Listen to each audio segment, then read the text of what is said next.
Salut à tous, c'est Recomaster, j'espère que vous allez bien. Je suis très heureux de vous retrouver pour une nouvelle vidéo du calendrier de l'Avent. Et aujourd'hui, je vous propose le grand tournoi du Block X. J'avais hâte de la faire cette vidéo. Je vais faire s'affronter toutes les séries de 3ème génération et à la fin, il n'en restera plus qu'une seule, ma préférée. Je précise que tout ceci est subjectif et n'a aucune autre finalité que le divertissement. Amusez-vous à faire la même chose chez vous et à me dire dans les commentaires quelle série vous auriez placée en demi-finale et en finale. Bonne vidéo à tous!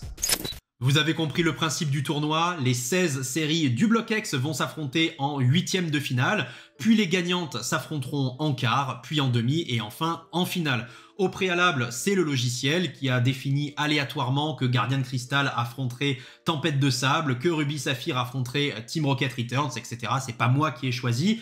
Parfois, le hasard fait bien les choses et parfois, il les fait très mal, comme on peut le voir avec le face-à-face numéro 4. Bref, trêve de bavardage, on commence tout de suite avec le premier 8e de finale entre la série Guardian Crystal et la série Tempête de Sable. Alors ici, le choix, il va être assez rapide pour moi, pour une raison très simple, c'est que de mon humble point de vue, le Block X a deux forces principales, ce sont les cartes stars et les cartes avec des stampes.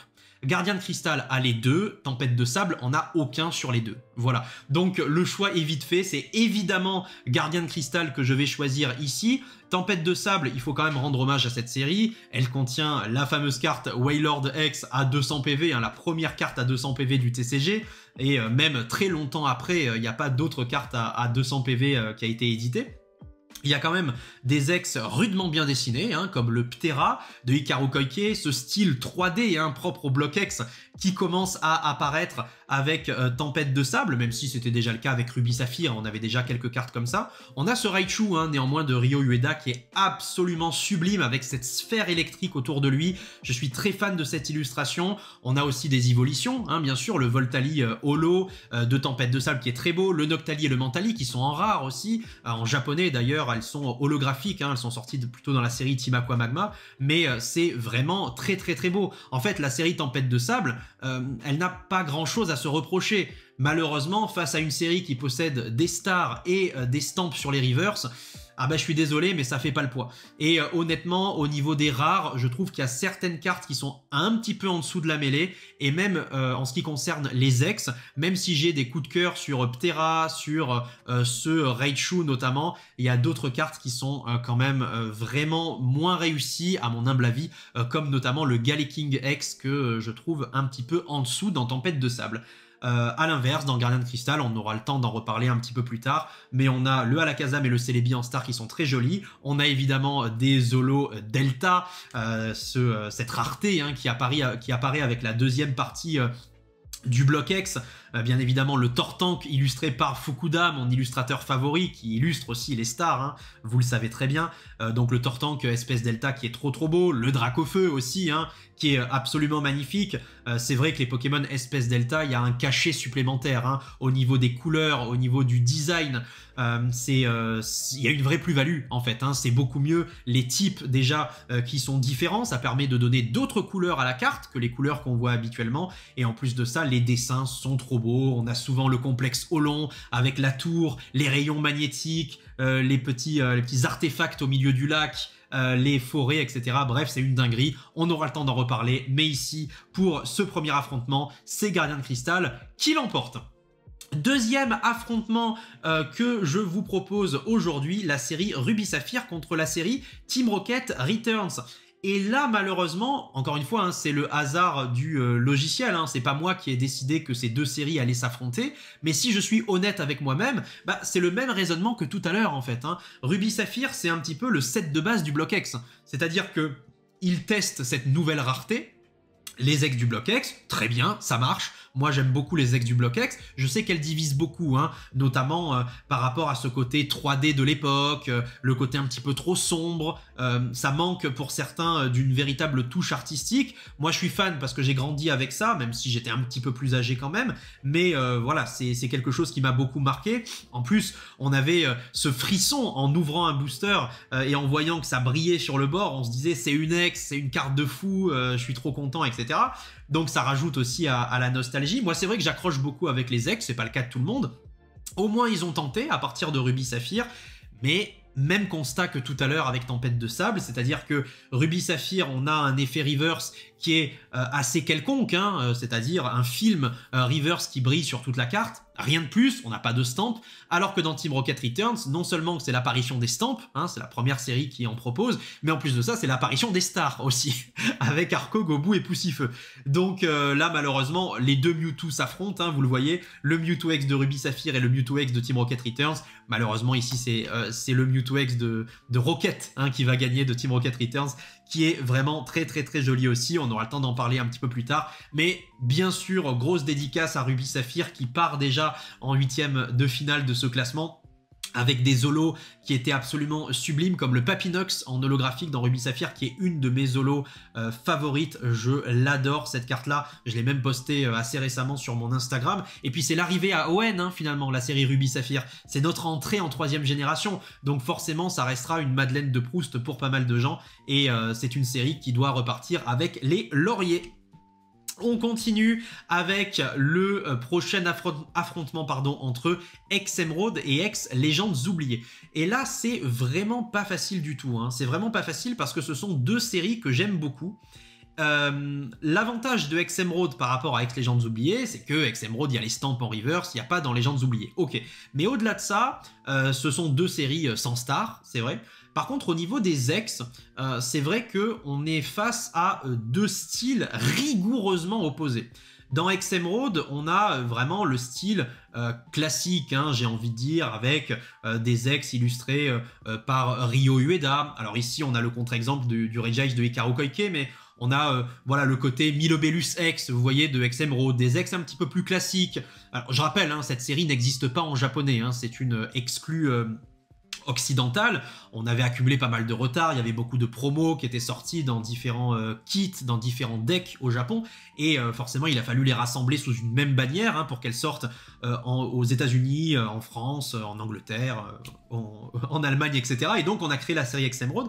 Une série qui est vraiment très jolie, que j'aime beaucoup, notamment par rapport à ses holographiques, hein. Je pense au Groudon, au Kyogre, qui sont absolument magnifiques. Je trouve que c'est peut-être la série où Kuki Saito a le plus laissé exprimer son talent, notamment par rapport à Groudon, hein, que je trouve particulièrement bien dessiné.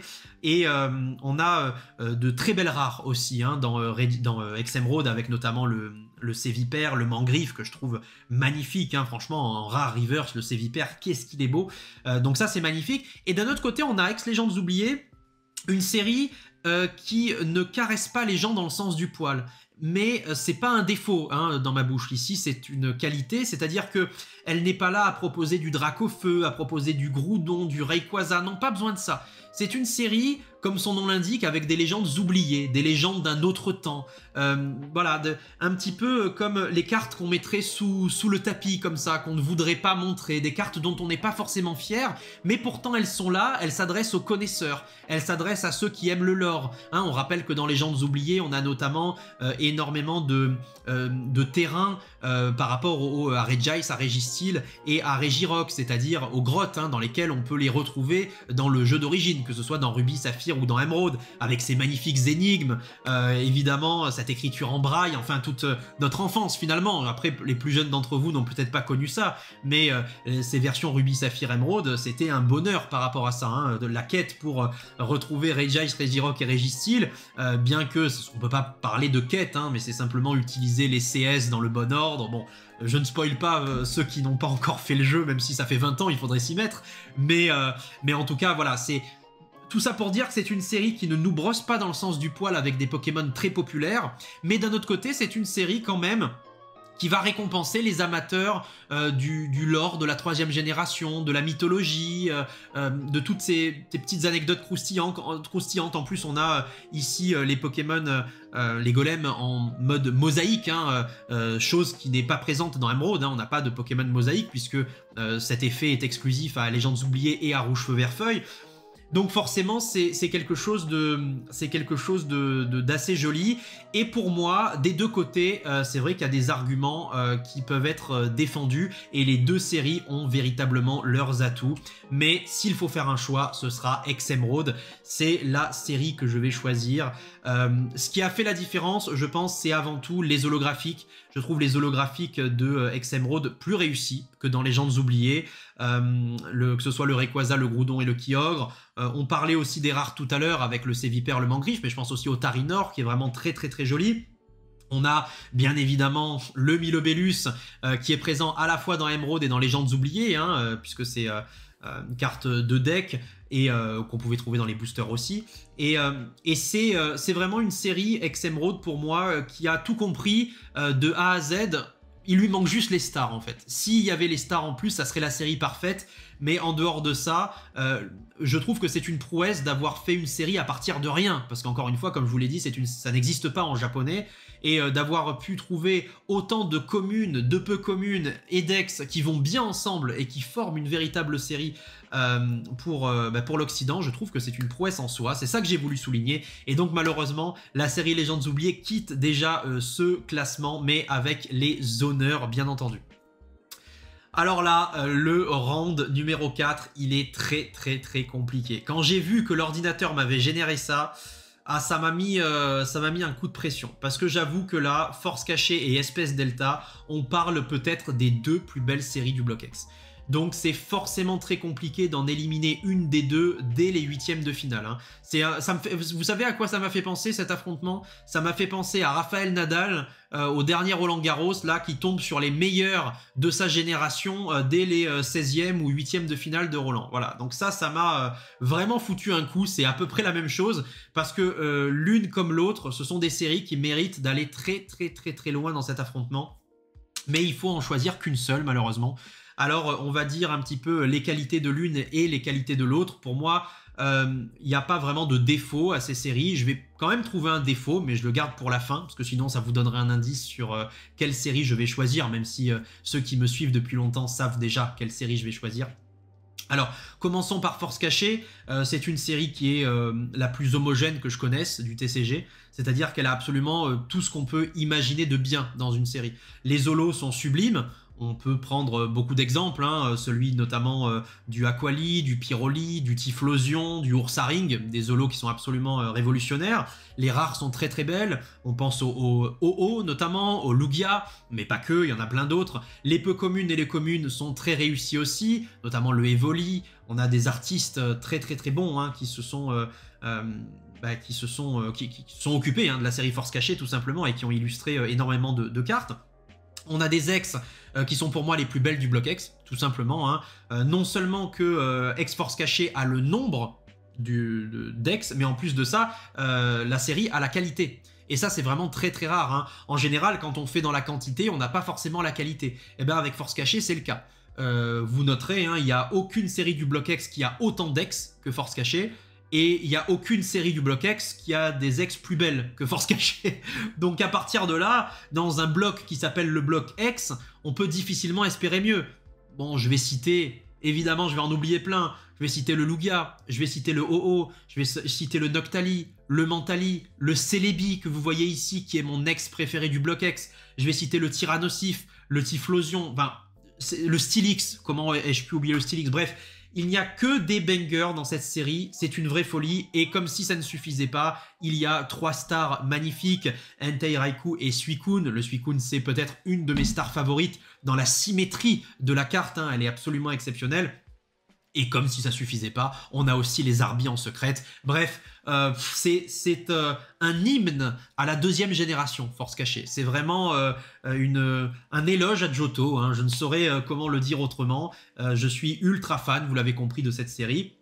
Et ensuite, Espèce Delta, c'est une dinguerie monumentale.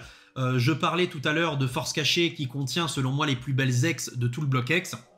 Pour moi, Espèce Delta contient, sans sourciller, les plus belles holos de tout le Block X. Ouais, très clairement. Je pense même que les holos de Espèce Delta sont supérieurs aux holos de Force Cachée. C'est magnifique. C'est juste trop beau. Espèce Delta, c'est une folie furieuse. Le Dracolos, le Dratak, le Noctali, le Voltali, le Aquali en holo, mais c'est des bangers, c'est magnifique. Ça transpire la 3e génération. C'est tellement ça qu'on aime dans le bloc X. Ces illustrations de Fukuda, de Kagemaru Emeno, de Harita. On a du Nishida aussi, surtout... d'ailleurs un petit peu moins dans Espèce Delta, mais on en a quand même. On a évidemment du Sugimori aussi de temps en temps. C'est extraordinaire comme série. C'est tout bonnement extraordinaire. Et ces holos sont sublimes. On a des stars qui sont peut-être même au-dessus aussi de celles de Force Cachée, puisque le Suicune, je suis absolument fan. Après, le Raikou et le Entei Star dans Force Cachée sont peut-être légèrement en dessous, en tout cas de mon point de vue. En revanche, dans Espèce Delta, le Métalos, le Groudon et le Kyogre, mais waouh, c'est une folie furieuse, surtout ce Métalos que vous voyez ici. C'est une de mes cartes favorites de tout le bloc X, c'est incroyable. Mais malheureusement, Espèce Delta a un défaut que n'a pas Force Cachée. Et ce défaut, ce sont les X. Et on parle du bloc X. D'accord, c'est la 3e génération, d'accord, c'est Ruby, Saphir, Émeraude, mais dans le bloc X, il nous faut de belles X. Et malheureusement, on n'a que le Aquali, Pyroli et Aquali X. Et ces cartes-là, je les trouve pas très belles. Malheureusement, je trouve que c'est des X qui sont pas forcément très réussis. Et en plus de ça, il n'y a que ces 3 X-là. Il n'y en a pas d'autres. Alors que dans Force Cachée, il y en avait beaucoup des X. Et là, c'est malheureusement ça qui va me faire prendre ma décision. Force Cachée pour moi reste supérieure à Espèce Delta parce qu'en fait, Force Cachée excelle dans tous les domaines. Force Cachée excelle dans les X, excelle dans les stars, excelle dans les holos, alors que Espèce Delta excelle dans les holos, excelle dans les stars, mais n'excelle pas dans les X. Voilà. Donc pour cette hétérogénéité de Espèce Delta et cette homogénéité de Force Cachée, le choix ira vers Force Cachée de mon côté. Voilà, j'ai passé beaucoup de temps sur ce round, mais c'était important pour moi d'expliquer le pourquoi du comment, parce que ce sont 2 séries tellement mythiques qu'elles mériteraient d'aller beaucoup plus loin dans ce classement, et en l'occurrence, Espèce Delta aurait mérité d'aller beaucoup plus loin dans ce tournoi.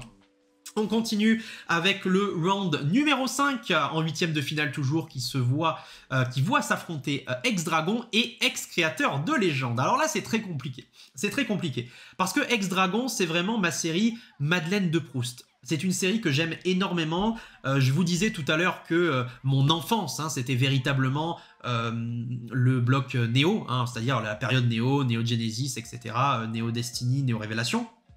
Ça, c'est vrai concernant le bloc Wizard. Concernant le bloc X, autant Ruby Saphir, j'ai ouvert des boosters, mais j'étais un petit peu passé à côté.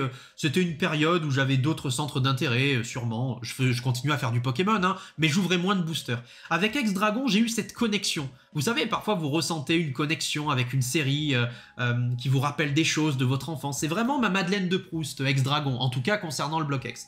Donc c'est une série, j'ai un affect particulier, j'ai un attachement profond. Les holos sont très belles, objectivement, mais il y a certaines ex qui sont peut-être un petit peu en dessous, et pourtant moi je les adore. Le Grolem X par exemple, de Ex-Dragon, je suis très fan de cette carte. Et il y a certains qui me disent, mais comment tu peux l'aimer, elle est un peu chum cette carte quoi. Les couleurs du Grolem sont très bizarres, c'est un peu verdâtre, en plus il y a le gros Tadmorph X dans Ex-Dragon, enfin c'est pas terrible. Et honnêtement, si je suis objectif, oui, c'est pas les plus belles ex du bloc X, le Grolem et le gros Tadmorph. Ça, je vous l'accorde. Même le Volcaropod, il est pas extraordinaire. Mais à côté de ça, on a le Latios, on a le Latias, on a ce Dracolos aussi qui est absolument sublime. Et puis on a le Salamèche, le Reptincelle et le Dracofeu en secrète qui sont très très très jolis aussi, surtout le Dracofeu parce que ceux qui me connaissent le savent, mais le tout premier booster Ex-Dragon, je parle même pas de la première display ou non, le tout premier booster Ex-Dragon que j'ouvre, je chope le Dracofeu secrète. Et ça, c'est un souvenir qui restera indélébile. Cette carte, je l'ai chopée chez moi, c'était ma mère qui rentrait du travail, qui m'offrait un booster, je l'ouvre avec elle sur mon bureau, et puis je tombe sur ce Dracofeu, et forcément, c'est un souvenir qui rajoute encore à cette Madeleine de Proust dont je parlais. Et si on quitte 2 secondes les ex et les secrètes, si on quitte les ultra rares et qu'on se concentre vers les holos, objectivement, au-delà de Espèce Delta dont on vient de parler juste avant, Ex-Dragon, ça fait partie aussi des séries qui ont les plus belles holos du bloc X. Quand vous voyez le Roselia, par exemple, c'est mon holo préféré du bloc X, le Roselia, tout simplement. Parce que déjà, c'est une carte de Nishida, vous connaissez mon affection pour Atsuko Nishida, je l'adore.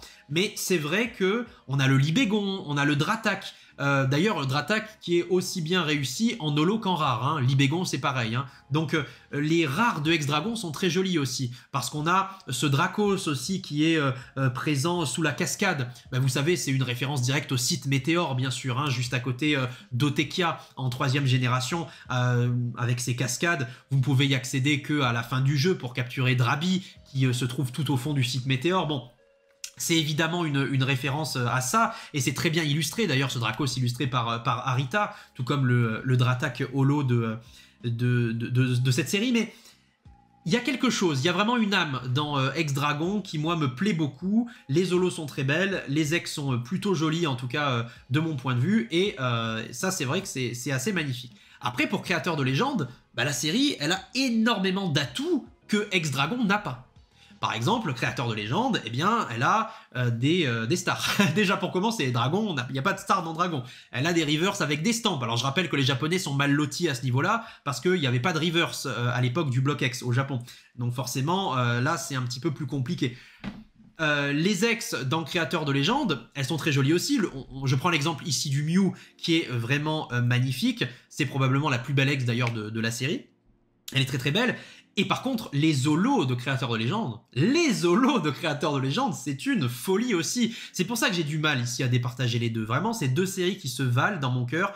Quand je vois le Low-Class en holographique de Créateur de légende, quand je pense au Maconieur, quand je pense au Ptera, qui est extraordinaire aussi. C'est vraiment une série de dingue. C'est très difficile pour moi de faire un choix. C'est finalement X-Dragon que je vais choisir.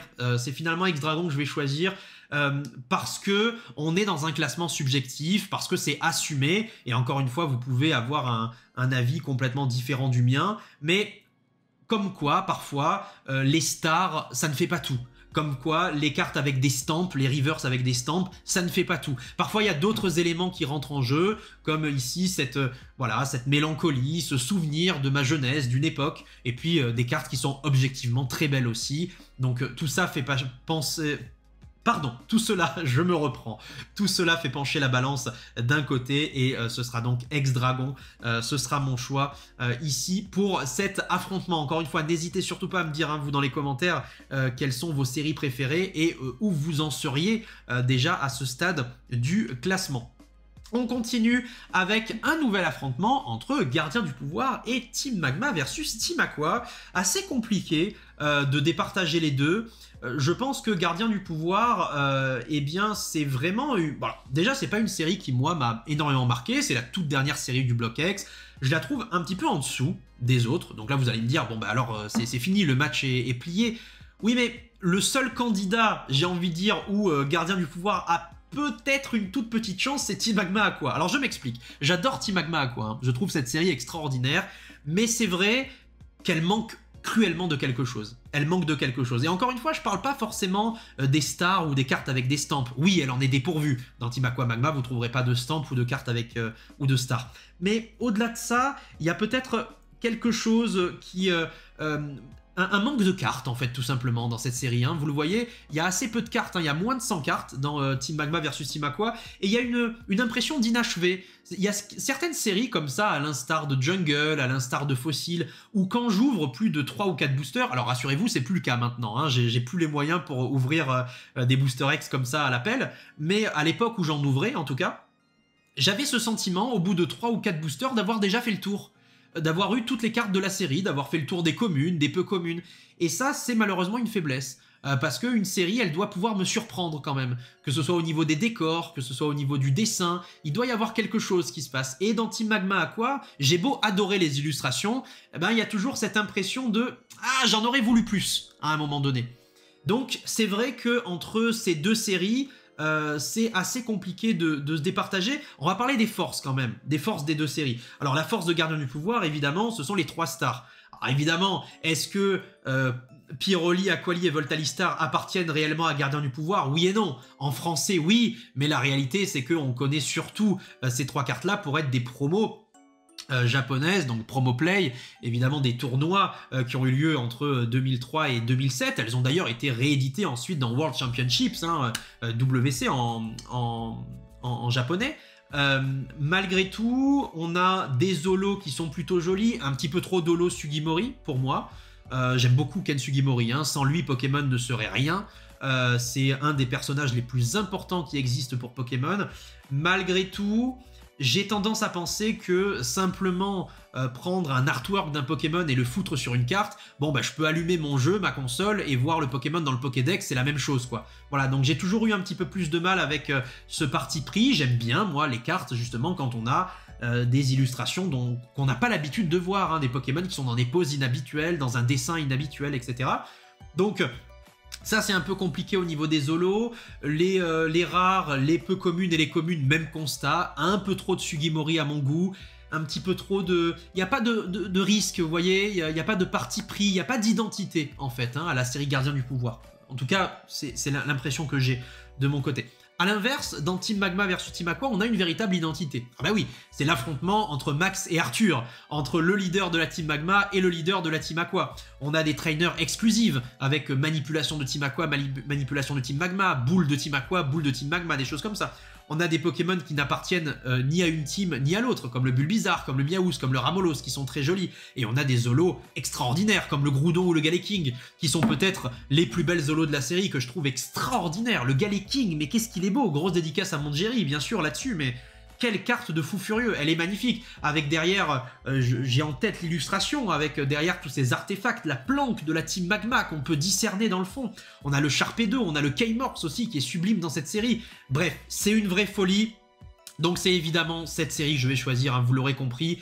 Il y a pu avoir un semblant de match à un moment donné, mais non.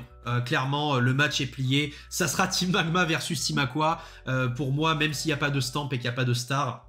La série est quand même au-dessus en termes d'originalité. Elle est peut-être pas aboutie à 100%, mais en tout cas en termes d'originalité, elle est quand même bien présente et c'est un pur kiff. J'adore cette série.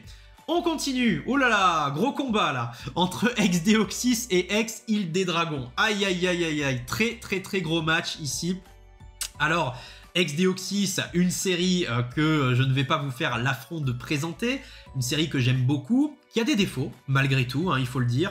Je trouve notamment les holos de ex-Deoxys un petit peu en dessous, quand on compare les holos de Deoxys à celles de Force Cachée, à celles de Espèce Delta, ou même à celles de ex-Dragon. Je trouve honnêtement qu'elles sont en dessous dans Deoxys. On a bien le Ludicolo, qui est très joli, on a aussi le Métalos, que je trouve absolument sublime, mais en dehors de ça, il n'y en a pas une qui me marque véritablement.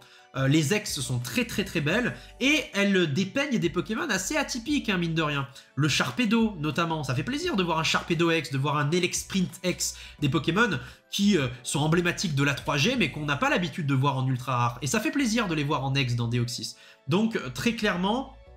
ça c'est une force de la série, c'est-à-dire de dépeindre l'originalité, des Pokémon très originaux comme ça. Après, on a moins d'originalité avec le Rayquaza X, hein. Ah, clairement c'est du bon gros Pokémon bourrin tel qu'on l'aime. Évidemment je vais pas m'en plaindre, hein. C'est une carte que j'aime beaucoup avec son attaque explosion en spirale qui est magnifique.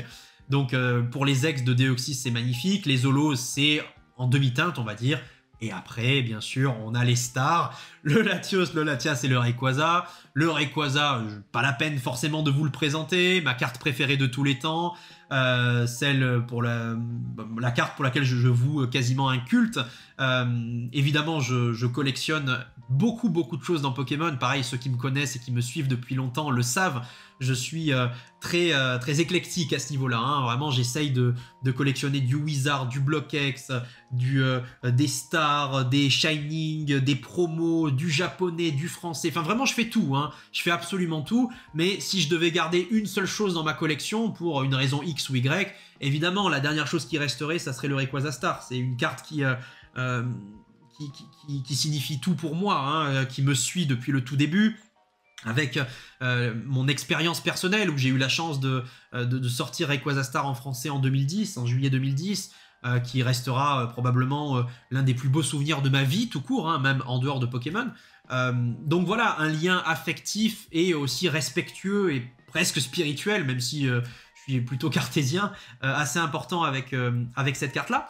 Mais encore une fois, attention, on ne juge pas une carte, on juge une série ici. Et là, je serai intransigeant là-dessus, hein, donc vous verrez bien que voilà, ça risque de peser dans la balance assez lourd hein, plus tard lorsque Exdeoxys sera confronté à d'autres séries, parce que spoiler alerte, ici contre Île des Dragons, bah, c'est Exdeoxys qui va gagner. Voilà, je vous le dis tout de suite, Île des Dragons c'est une très belle série que j'aime beaucoup, mais elle peut pas faire le poids face aux stars et aux ex de Deoxys. Voilà, c'est pas possible.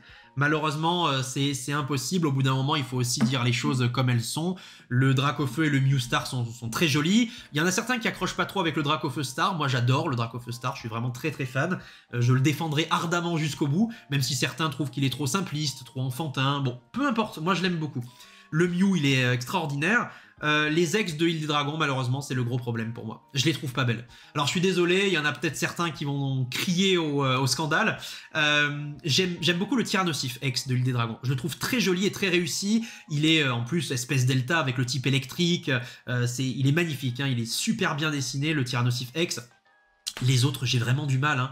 Je vais même vous dire mieux, le Rayquaza X de Île des Dragons, je ne l'aime pas, je le trouve pas beau. Le Dracolos, pareil, je l'aime pas beaucoup. Le Libégon, pour moi, c'est le pire. Voilà, donc j'ai vraiment du mal avec l'Île des Dragons, enfin avec les ex de l'Île des Dragons. Après, les Zolos, par contre, sont très réussis, elles sont magnifiques. Je pense au Méganium, je pense au Typhlosion, je pense au Fenard, je pense au Milobellus, qui est probablement mon holo préféré de Île des Dragons, de type feu, qui est sublime. Mais voilà, toujours est-il que c'est ici la série Exdeoxys qui va remporter cet affrontement. Elle est, voilà, cette série est incroyable et c'est évidemment celle-là que je choisis. On continue avec Fantomolon qui se combat, qui se fight contre Rouge-Feu, Verfeuille. Très difficile à nouveau ce combat-là.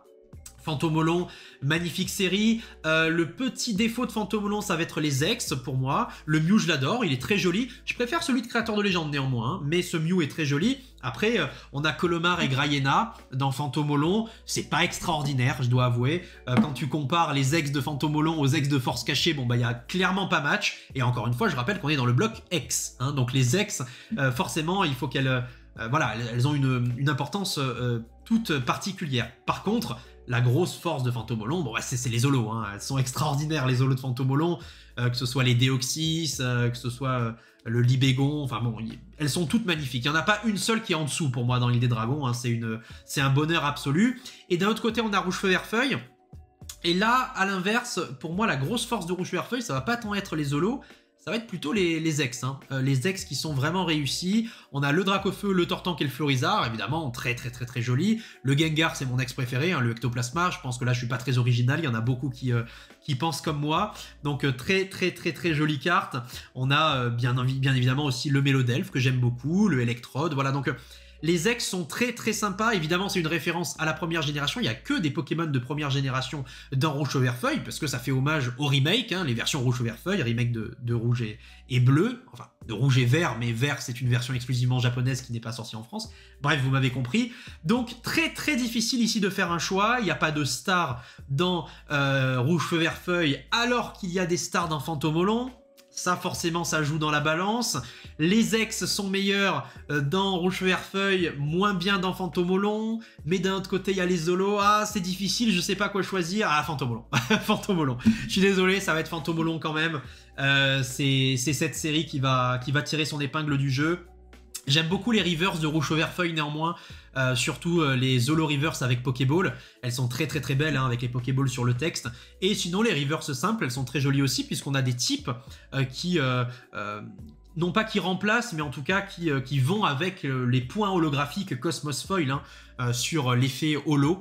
Donc ça c'est très joli, on peut avoir des reverse magnifiques dans Rouge Verfeuille, mais dans Fantomolon, c'est vrai qu'il y a quelque chose en plus. Les holos pour moi sont tellement belles, elles détrônent tout ce qu'on peut voir ailleurs dans Rouge Verfeuille malheureusement. Et on a des stars, hein. On a des stars hein, dans Fantomolon, et ça joue, et ça forcément ça joue. Donc vous avez vu tout à l'heure hein, avec Ex-Dragon, parfois une série peut passer hein, dans ce classement, même si elle n'a pas de stars.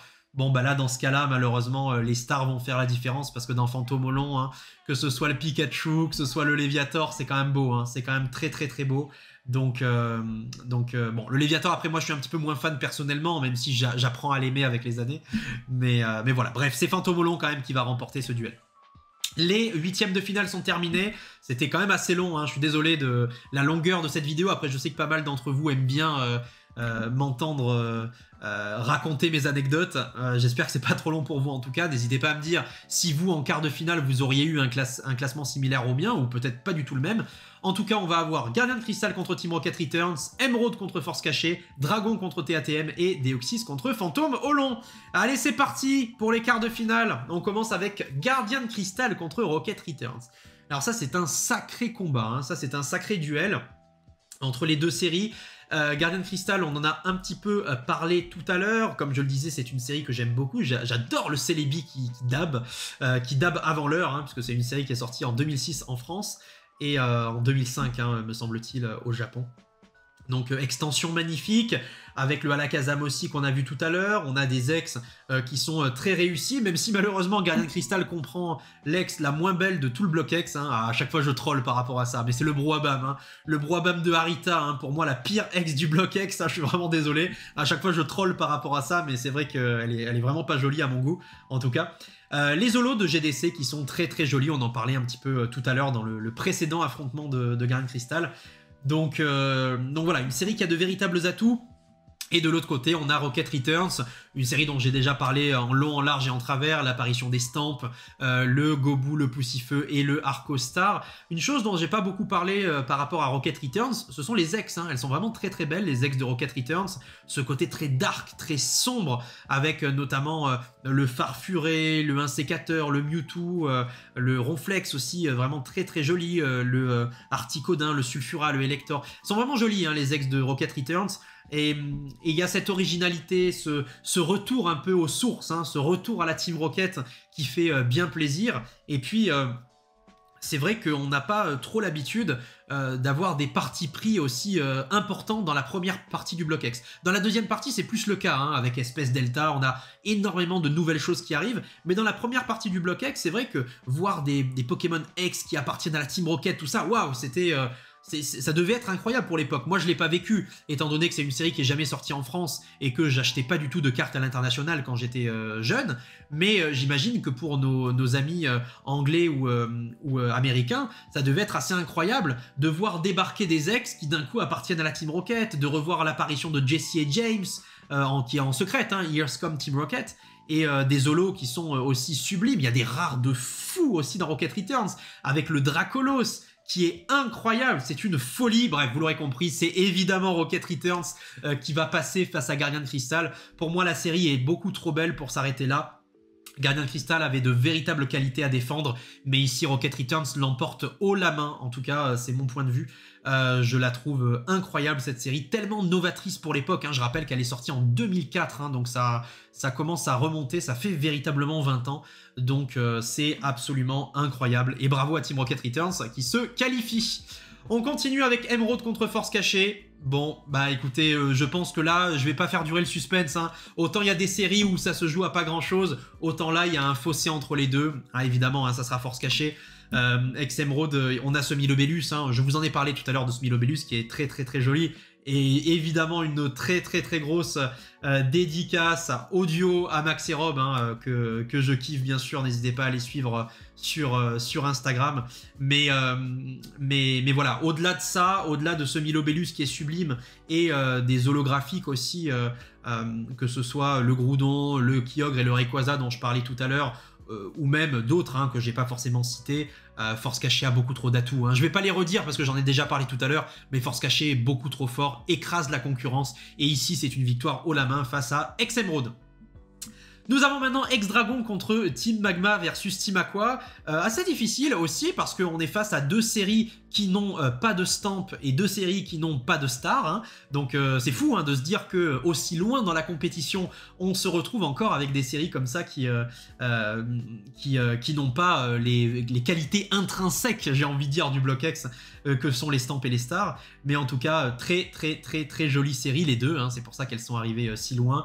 Malgré tout, vu les explications que j'ai données tout à l'heure, je pense pareil que vous devez connaître déjà la réponse à la question que je pose. Quel sera le gagnant? Bah, ça sera X-Dragon. Évidemment, X-Dragon, c'est ma Madeleine de Proust, hein, j'en ai parlé tout à l'heure avec le fameux Dracofeu en secrète que j'ai eu dès le début, dès le premier booster que j'ai ouvert, donc c'est la 100 sur 97 hein, au niveau de la numérotation, c'est pour ça que c'est une secrète, elle dépasse la numérotation de la série, illustrée par Arita. Et de l'autre côté, on a Team Aqua Magma, une série magnifique qui se défend bien, mais qui manque peut-être de quelque chose, qui n'est pas parfaitement fini. Voilà, il manque peut-être un ou deux atouts hein, à Team Magma Aqua pour que cette série puisse se propulser dans la stratosphère. Mais cette Absol secrète, qui est d'ailleurs été la box topper, hein. Il y a deux secrètes dans TATM, le Absol et le Jirachi. Le Jirachi, on peut le trouver en booster sans problème, et cette Absol, c'est la box topper que vous trouviez au-dessus des boosters en ouvrant la display. Mais X-Dragon, Madeleine de Proust, des Holos de fous furieux, des ex de malades, vous l'aurez compris, c'est évidemment cette série qui se qualifie. Ensuite, oulolololo, le duel de fous. Là, le duel de Dingo, ex-Deoxys contre Fantôme Olon. Alors, je vais pas forcément rappeler les forces des deux séries parce que j'en ai déjà énormément parlé précédemment. En deux mots, ex-Deoxys, les plus belles stars qui existent, dont ma carte préférée all-time qui symbolise presque une partie de ma vie.